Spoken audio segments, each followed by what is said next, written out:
If you had asked me a year ago, I would have told you I had the perfect marriage. 7 years together, a home filled with laughter, inside jokes, and the kind of trust people spend a lifetime searching for.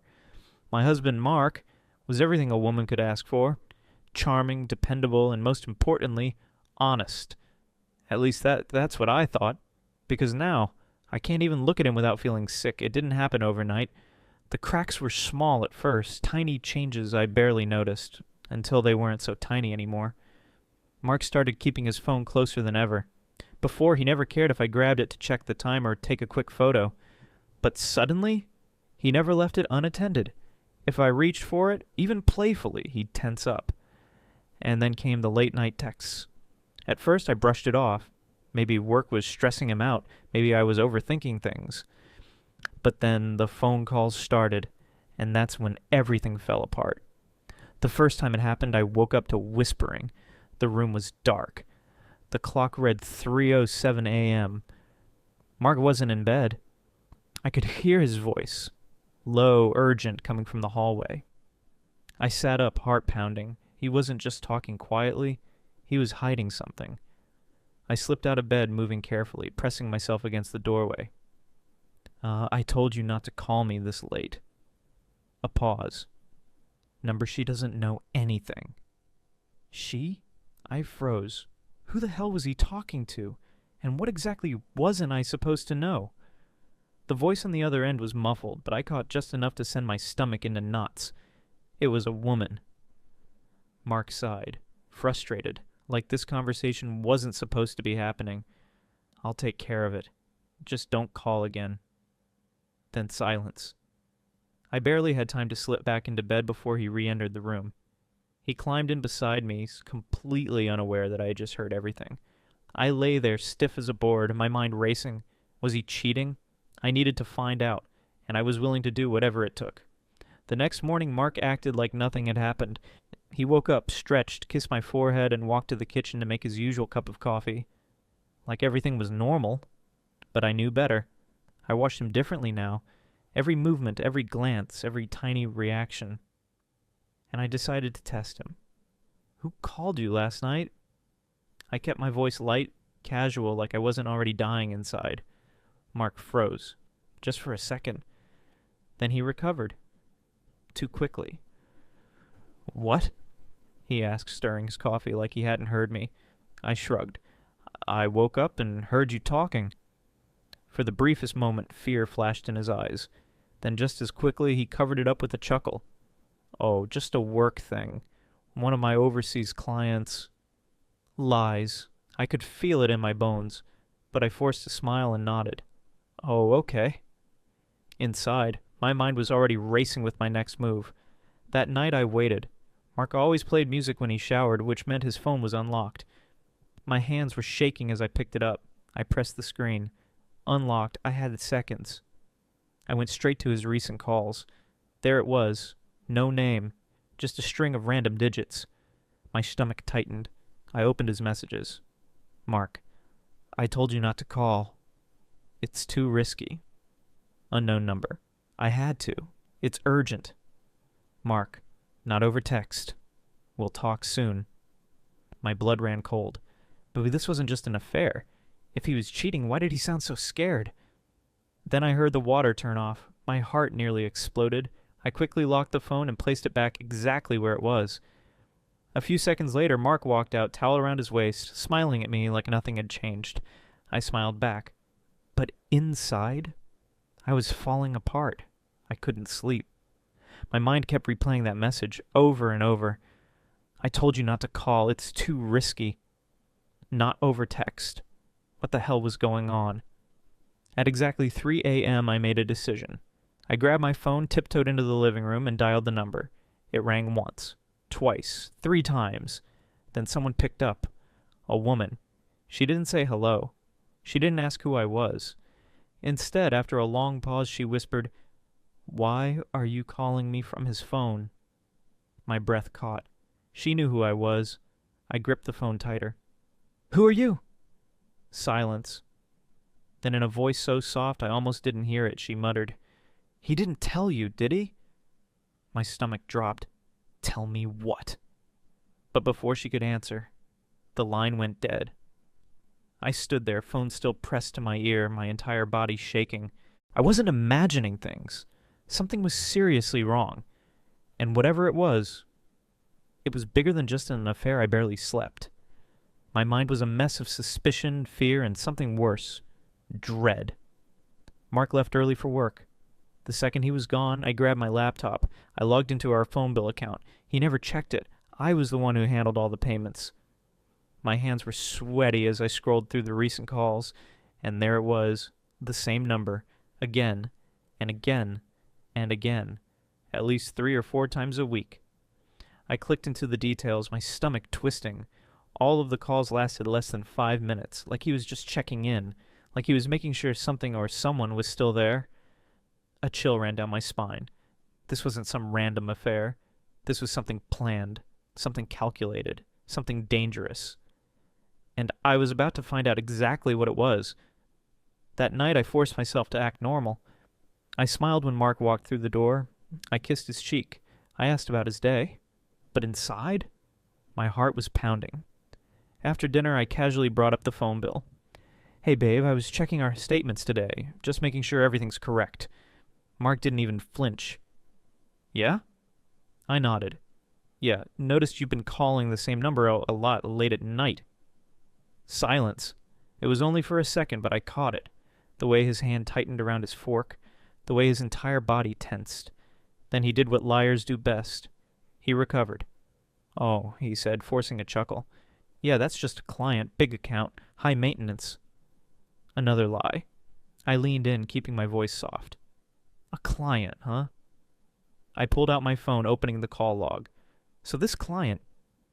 Why did she sound scared when I called her last night? Mark's face drained of color. He set his fork down slowly. "You... what?" "Busted." I crossed my arms. "I called her. She knew who I was." Mark just stared at me. His jaw clenched, and for the first time I saw it. Real, genuine fear. Not anger, not annoyance. Fear. And that's when I realized he wasn't just hiding something from me. He was afraid of something. Mark exhaled sharply and ran a hand through his hair. He looked trapped. I expected him to snap, to yell, to make up some ridiculous excuse. Instead, he just stared at me, like he was calculating his next move. And then, barely above a whisper, he muttered, "I was trying to protect you." My blood ran cold. Protect me? I laughed, but there was no humor in it. "From what?" Mark didn't answer. Instead, he stood up, grabbed my wrist, and pulled me toward the bedroom. He opened his nightstand drawer and pulled out a locked box.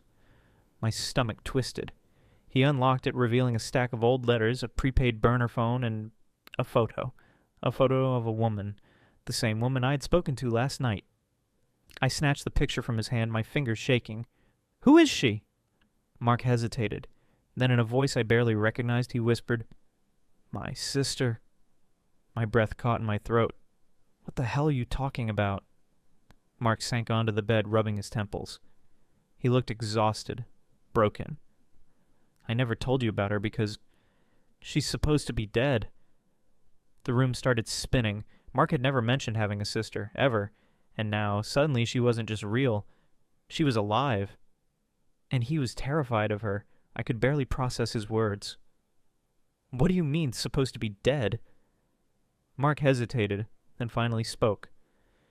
"She disappeared when I was 16. Everyone thought she ran away, but..." He swallowed hard. "My dad was a violent man. I always suspected he did something to her, but there was never any proof. And then, last year, I got a call. I felt like I couldn't breathe. She told me she was alive, that she had been in hiding for years. And that..." His voice broke. "That if I didn't help her, she was going to end up dead for real." I stared at him, my mind reeling. This wasn't about cheating. This wasn't about some random affair. This was something much, much darker.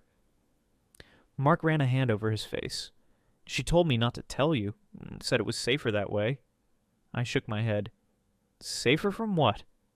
His eyes met mine, and for the first time that night, I saw something I'd never seen in my husband before. Terror. "She's running from someone," he whispered. "And if they find out I've been helping her, We're both in danger. The walls felt like they were closing in. I had spent weeks thinking Mark was cheating on me, that he was sneaking around behind my back, lying to me. But now I wished it had just been an affair, because whatever this was, it was so much worse. And then, a knock on the front door. A sharp, loud knock. I jumped. Mark shot to his feet so fast he nearly knocked over his chair. His face turned pale. My heart pounded in my chest. Was it her? Was it the person she was running from? Mark put a finger to his lips, motioning for me to stay silent.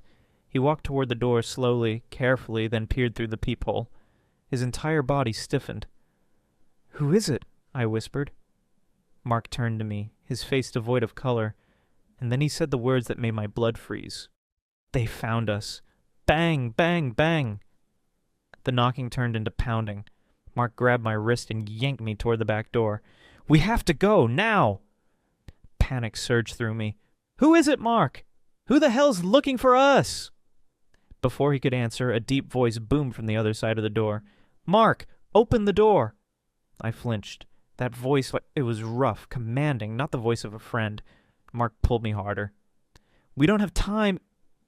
Crash! The sound of glass shattering made me scream. Someone had just broken a window. Mark cursed under his breath. He reached into the nightstand drawer, and before I could even react, he pulled out a gun. I took a step back. "What the hell?" Mark gritted his teeth. "I told you I was trying to protect you." I stared at him, my mind spinning. Who was this man in front of me? Another crash. A second window shattered. The sound of heavy footsteps echoed through the house. We were out of time. Mark grabbed my hand, his grip firm. "Stay behind me. No matter what happens, don't run unless I tell you to." My breath came in quick, shallower gasps. I had no choice. I had to trust him. The front door burst open. A man stepped inside. Tall, built like a bulldozer, with a scar running down his left cheek. His cold, dark eyes locked onto Mark. "Long time no see." Mark raised the gun. "Stay the hell away from her." The man chuckled, completely unfazed. "Relax, I'm just here to talk." I was shaking. "Who are you?" The man tilted his head, studying me like I was an insect under a microscope. "She didn't tell you, did she?" "She?" I whispered. He smirked. "His sister?" A sick feeling settled in my stomach. "You know her?" The man's smirk widened. "Know her? Sweetheart, I've been looking for her for years." I turned to Mark, my voice barely above a whisper. "Tell me the truth, right now." Mark's jaw tightened. "She stole something from him, something that could get people killed." The man clapped his hands together. "A bingo!" I felt like I was going to be sick. "What did she steal?" The man's grin faded. "Something that doesn't belong to her. And if you don't tell me where she is..." He pulled out a knife, twirling it between his fingers. "This is going to get very unpleasant." Mark stepped in front of me, his grip tightening on the gun. "She's gone. I haven't seen her in months." The man's expression darkened. "Wrong answer!" In a flash, he lunged forward. A gunshot rang out. For a second, everything froze. Then the man staggered back, clutching his arm. Blood seeped through his sleeve. Mark grabbed my wrist. "Run!" I didn't think. I just ran. We bolted through the back door, Mark dragging me behind him. The cold night air burned my lungs as we sprinted toward the car. "Get in!" Mark yelled, throwing open the driver's side door. I barely had time to shut the door before he slammed his foot on the gas. The tires screeched against the pavement as we tore out of the driveway. My hands were shaking. "Where are we going?" Mark's knuckles were white against the steering wheel. "Somewhere safe." I turned to look behind us. The man was standing in the middle of the street watching us disappear into the night. He wasn't dead, and something told me this wasn't over. We drove for what felt like hours. Neither of us spoke. Finally, Mark pulled into a motel parking lot. "We can't go home," he said. "They know where we live." My head was spinning. "Mark, what the hell's going on? What did your sister take?" He exhaled. "A hard drive. It has information on people, dangerous people. She was trying to use it as leverage to get out." I swallowed hard. "And now they think we have it." Mark nodded. I ran a shaky hand through my hair. "So what do we do?" Mark looked at me, his eyes filled with something I couldn't quite place. "We have two choices," he said. We find my sister before they do, or we run. I stared at him, my heart pounding. Neither option felt safe, but one thing was clear. Our lives would never be the same again. That night I lay awake in the motel bed, my mind racing. Everything I thought I knew about my husband was a lie. And now I was trapped in a nightmare I never signed up for. Then my phone buzzed. I grabbed it off the nightstand, my heart in my throat. Unknown number. Don't trust him. My breath caught. Before I could react, another message came through. Unknown number. Meet me tomorrow. I'll tell you everything. I sat up, my pulse racing. Whoever this was. They knew something I didn't, and I wasn't sure I wanted to find out. My phone buzzed again.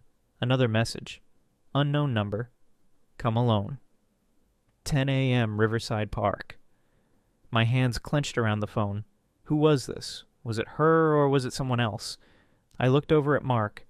He was asleep, his face tense even in unconsciousness.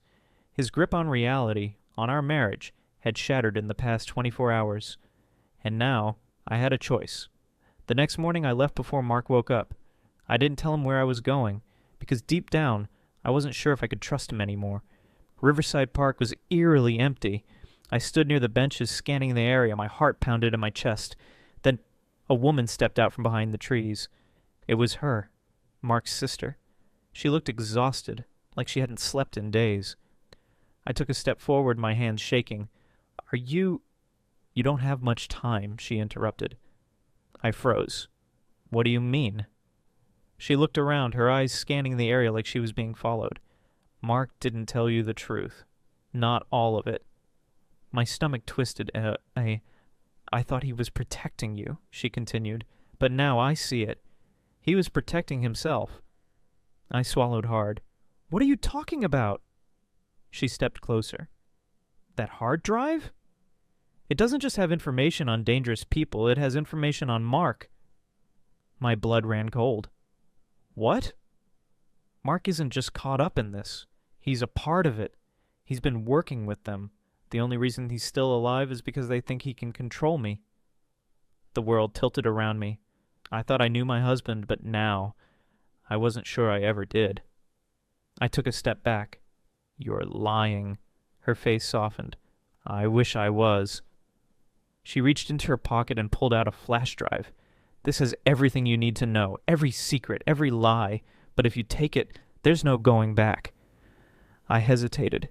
Then a gunshot rang out. The bullet hit the bench beside me. I screamed. She grabbed my wrist and yanked me behind cover. They found us! Panic surged through me. Who?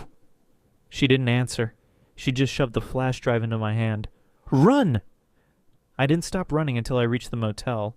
Mark was already awake, pacing the room, his phone in hand.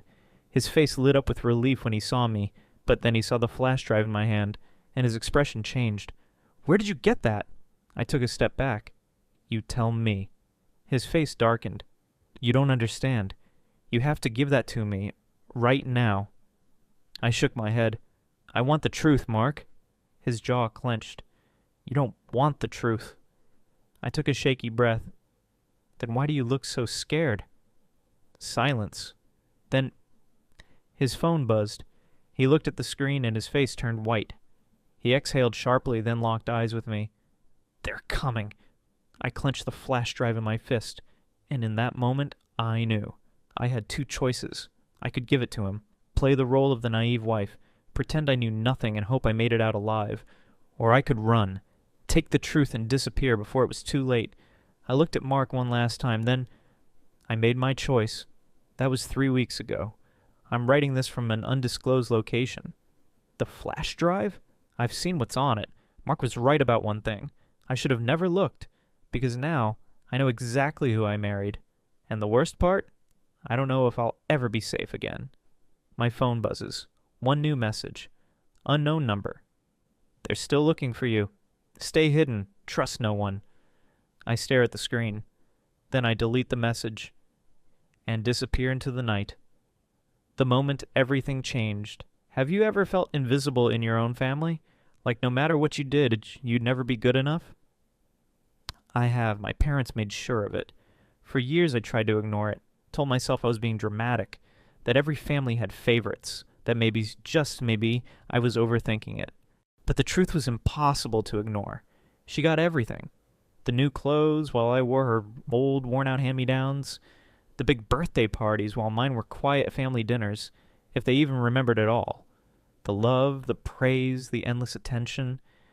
While I stood on the sidelines, watching, waiting, hoping that one day I'd be enough for them too. That day never came. The moment everything changed. Have you ever felt invisible in your own family? Like no matter what you did, you'd never be good enough? I have.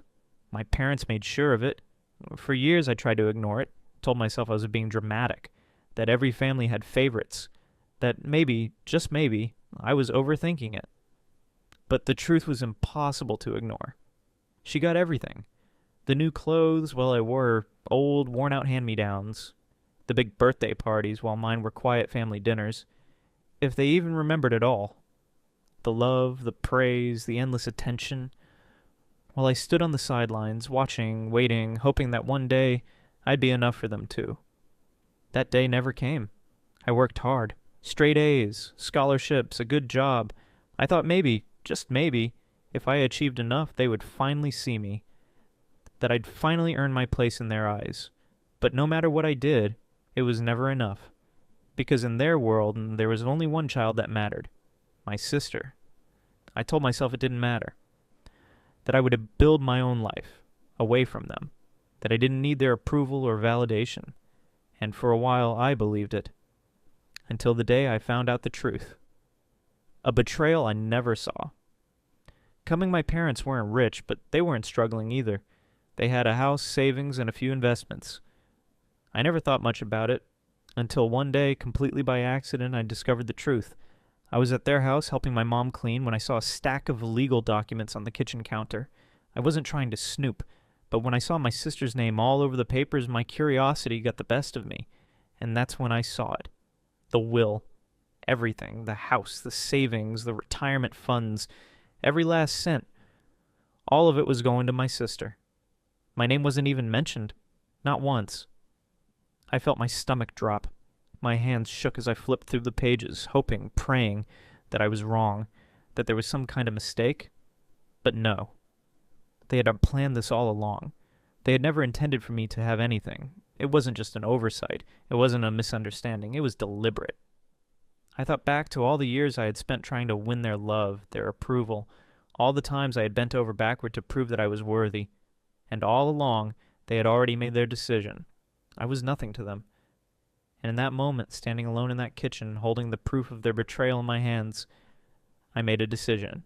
They wouldn't get away with this. They thought they could erase me. They thought I would just accept it. They were wrong. Very, very wrong.